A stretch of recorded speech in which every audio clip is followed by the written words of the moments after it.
Le Seigneur soit avec vous. Évangile de Jésus-Christ selon saint Marc. Gloire à toi, Seigneur. En ce temps-là, Jésus traversait la Galilée avec ses disciples et il ne voulait pas qu'on le sache. Car il enseignait ses disciples en leur disant « Le Fils de l'homme est livré aux mains des hommes. Ils le tueront. Et 3 jours après sa mort, il ressuscitera. » Mais les disciples ne comprenaient pas ces paroles et ils avaient peur de l'interroger. Ils arrivèrent à Capharnaüm et une fois à la maison, Jésus leur demanda « De quoi discutiez-vous en chemin ?» Ils se taisaient car en chemin, ils avaient discuté entre eux pour savoir qui était le plus grand. S'étant assis, Jésus appela les 12 et il leur dit « Si quelqu'un veut être le premier, qu'il soit le dernier de tous et le serviteur de tous. » Prenant alors un enfant, il le plaça au milieu d'eux. Il l'embrassa et il leur dit « Quiconque accueille en mon nom un enfant comme celui-ci, c'est moi qu'il accueille. Et celui qui m'accueille, ce n'est pas moi qu'il accueille, mais c'est celui qui m'a envoyé. » Acclamons la parole de Dieu. Louange à toi, Seigneur Jésus.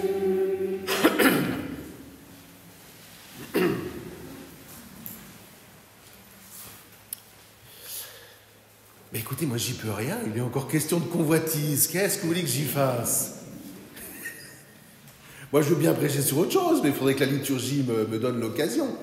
Alors, je me suis dit qu'on allait mettre, non pas un point final, mais un vrai coup là-dessus, pour bien se redire les choses. Voilà. Puis comme il y a des pèlerins parmi nous, comme ça, ils l'entendront peut-être pour la première fois.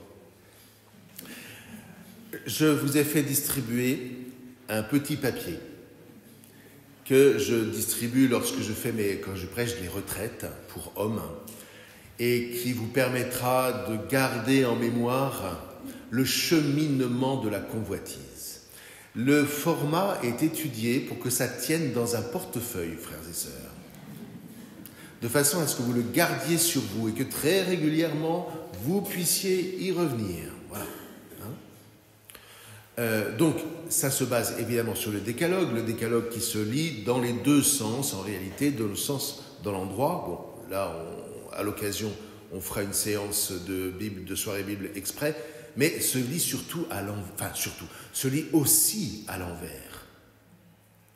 Et le décalogue se termine par « Tu ne convoiteras pas ». Pourquoi tu ne convoiteras pas ? Parce que vous avez ensuite, regardez bien les petites flèches que je vous ai mises, elles remontent de manière très très logique, vous voyez ? Parce que si, à partir du moment où tu commences à convoiter, allez, on le refait, tu commences à convoiter, tu commences à établir des stratégies pour avoir ce que tu convoites.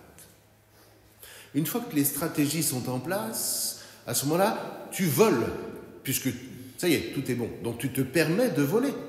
Qu'est-ce qui t'en empêche ? Le problème, c'est que lorsque tu voles quelque chose, c'est toujours à quelqu'un que tu le voles. Et quelque part, n'importe qui d'entre vous qui a déjà été l'objet d'un vol, d'un cambriolage, a cette expérience. Quand vous rentrez chez vous, vous avez l'impression d'avoir été violé à l'intérieur de vous-même, dans votre intimité. Ne commets pas d'adultère. Parce que de toute façon, à un moment ou à un autre, la conséquence sera le meurtre. Soit que, parce que si vous voulez, l'adultère, c'est l'exemple type de ce déroulement.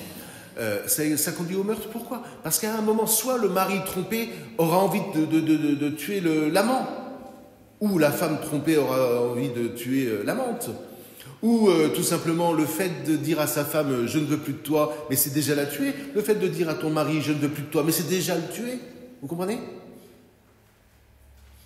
Et une fois, on va revenir ensuite, mais une fois que vous aurez fait ça, eh bien, vous aurez déshonoré votre père et votre mère qui ne vous ont pas donné la vie pour que vous donniez la mort. Une fois que vous aurez déshonoré votre père et votre mère, vous n'aurez plus envie du tout de rejoindre la communauté chrétienne, ou juive en l'occurrence, mais qui vous rappellera en permanence que vous avez commis ça et que vous ne pouvez plus vous présenter devant Dieu en tout honneur, en toute dignité. Alors du coup, il vous restera à travailler à effacer le nom de Dieu. Et d'abord, le transformer en juron. Et puis ensuite, parce qu'on a besoin quand même d'avoir des appuis, de trouver des appuis à travers différentes idoles. En général, c'est toujours tourné autour du pouvoir et de l'argent. Et puis ensuite, vous oublierez, vous congédierez Dieu, le Dieu un de votre vie. Voilà, c'est très logique. Ça se vit malheureusement depuis des siècles. C'est ce qu'on appelle le chemin de la malédiction. C'est le chemin du péché. Et regardez, Saint Jacques, il ne dit pas autre chose. Vous êtes plein de convoitises. D'où viennent les guerres entre vous? D'où viennent... Vous voyez, c'est explicitement dit. Il est en train de commenter, en fait, le décalogue à l'envers. Mais ce qui est magnifique, c'est que ce décalogue n'a pas été écrit à l'envers. Il a été écrit à l'endroit. C'est pour nous redonner le chemin de la bénédiction qui consiste à regarder le Seigneur. Et ensuite, vous voyez, à décliner, à nous appuyer sur lui. Car il est notre force, il est notre appui, il est notre bénédiction. De sorte que nous pourrons rencontrer sur notre chemin des hommes ou des femmes qui, eux, sont habités par cette convoitise et qui, dans le fond, pour assouvir cette convoitise, sont prêts à donner la mort. Eh bien, paradoxalement, en gardant pour nous, en tout cas, le Christ dans notre mémoire, dans notre cœur, dans notre chair, nous ne craindrons rien. C'est puissant quand même, hein ? Qu'est-ce que c'est que la convoitise? Vous reconnaissez la convoitise, frères et sœurs, en ce que, si vous avez un désir, même légitime, pour assouvir ce désir, vous êtes prêt à tuer l'autre. À le faire taire, censure, je sais pas quoi, moi, voilà. C'est pas compliqué, hein. Même vous pourriez, intérieurement, et j'espère que ça n'ira pas à l'extérieur, avoir des pulsions de meurtre. Ah, si je pouvais. Ben non, tu peux pas. Vous voyez? Et le plus beau de l'affaire, c'est que si vous arrivez à vous dire, eh bien non, je ne le ferai pas, vous êtes en Dieu, parce que Dieu vous révèle que vous êtes libre. La liberté, ce n'est pas autre chose, frères et sœurs, que d'être capable de dire non lorsque la mort devient une possibilité que nous envisageons. Et on peut continuer comme ça sur le fondement même de notre foi. Quand on dit « par le péché, la mort est entrée dans le monde », alors souvent on comprend qu'avant, les hommes, ils vivaient, sans... Non. Ce que nous dit, et vous le retrouvez chez saint Paul, avec le péché, le meurtre est entré dans le monde. Ce n'est pas la mort extérieure qui nous touche, c'est la mort que nous provoquons. Voilà le péché. Et il faut avoir ça en perspective comme une vraie possibilité pour comprendre précisément pourquoi le Seigneur va mourir, va accepter, va consentir à s'offrir sur la croix. Ça veut dire quoi, s'offrir sur la croix? Je vais vous donner un exemple. Et je voudrais qu'un jour on réfléchisse vraiment sur cette notion-là, parce que ce que j'entends comme réflexion, c'est trop rapide, concernant ce fameux purgatoire. Vous savez, si l'Église l'enseigne, c'est pas uniquement pour vendre des indulgences. À une époque, là, il y a eu des... Ok, ça c'était trop... C'était un excès, on est d'accord. Mais c'est pas parce qu'il y a eu un excès pendant un temps que cette notion-là est fausse. D'autant plus que je reconnais à notre Église une vertu, c'est qu'elle peut s'égarer. Mais elle revient toujours. Vous voyez? Et nous, on est là, oui, non, regarde, elle a corrigé le tir. Voilà. Bon. Pourquoi est-ce que Jésus meurt? On va prendre tout à fait un exemple.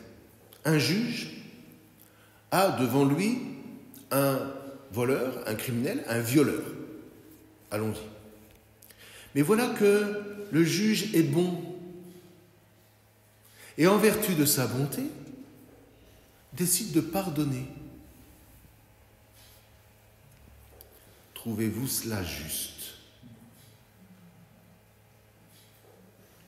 Évidemment que non. Méfions-nous parce que quelquefois nous parlons de Dieu de cette manière-là. Dieu est bon, donc il va pardonner. Ah mais non.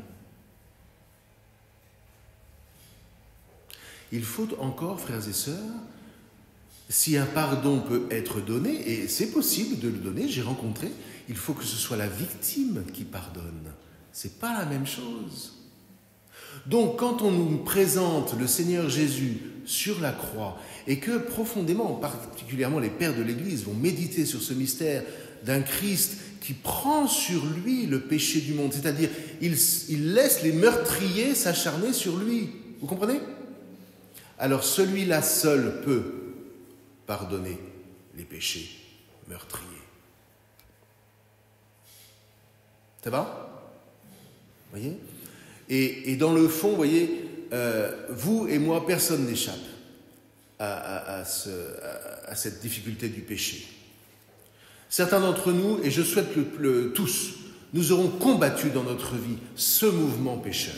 Ça ne veut pas dire que nous serons parfaits, ça veut dire que nous l'aurons combattu. Alors, effectivement, le Seigneur Jésus nous donnera au dernier moment d'entrer dans le royaume. Mais il y a fort à penser que beaucoup ne le combattront pas. Alors même qu'ils connaissent Jésus, là je parle des chrétiens, je ne parle pas des autres. Rappelez-vous la phrase du Christ, à celui qui a beaucoup reçu, il sera beaucoup demandé, à celui qui a peu reçu, il sera peu demandé. Bon.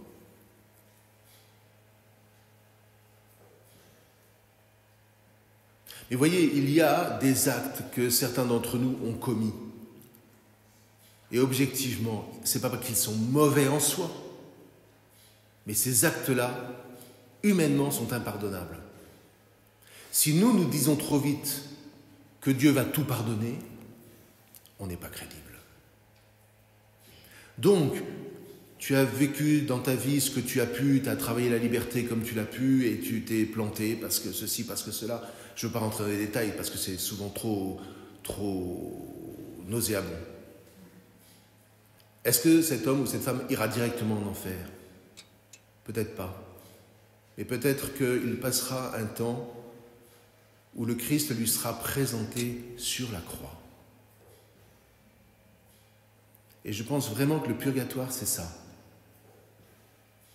Tu as ces pulsions qui demeurent en toi. Apprends de moi, qui suis mort pour toi, à retrouver, à consentir à la liberté, à dire non à ces pulsions de mort, à dire non à cette convoitise. Et alors, quand ton cœur sera vraiment prêt, libre, je te prendrai avec moi dans la résurrection. Personnellement, je trouve ça infiniment plus juste que d'être purement binaire et manichéen. Vous voyez? Et ce que nous contemplons dans l'Eucharistie, ce que nous recevons dans l'Eucharistie, c'est vraiment le Christ qui offre sa vie pour nous, qui prend sur lui notre péché. C'est-à-dire que vous et moi, lorsque nous venons communier, c'est en tant que pécheurs que nous venons communier. On est d'accord, hein? C'est autre chose que de venir prendre sa pilule spirituelle. Et une fois que nous aurons communié, regardons dans le décalogue que je vous ai donné comment Dieu nous rend libres devant toute convoitise. Regardons les pulsions de mort qui sont encore en nous parce que nous sommes blessés, parce que ceci, là. Et essayons, en communion avec le Christ, de dire non, Seigneur, car cela ne mènera qu'à la mort. Ajouter du mal au mal ne fait pas s'effacer le mal.